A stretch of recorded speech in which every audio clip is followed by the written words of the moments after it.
Seagrass has declined at an alarming rate worldwide, including in Aotearoa. And so what we're trying to do is develop techniques that will work over large scales, for example using seeds, so seed-based restoration. This project has really installed a bit of hope for myself and my team.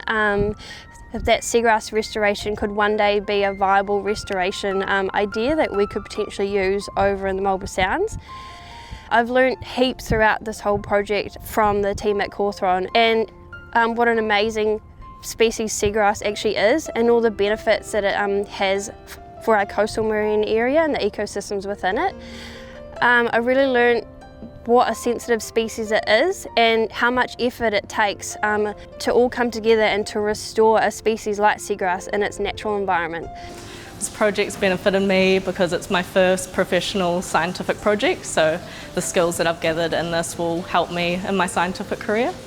I've always wanted to work at Cawthron. I've got a multi-generational family connection to Cawthron, so the Restore the Meadows project is very meaningful and purposeful.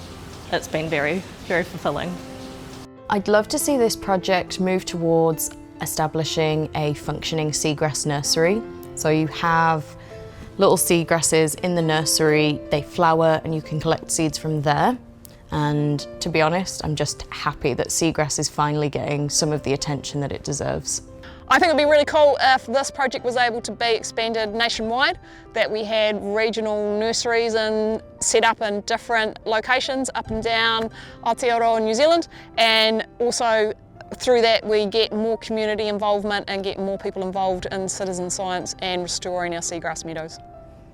I've learnt how complex the planning and experimental processes are. I never understood the funding behind the projects and just how much work goes into it from different people. I would love to see the seagrass eventually being transplanted out to different meadows. It would be brilliant, and I will definitely be taking this seagrass addiction back home with me. I can't stop dreaming about it.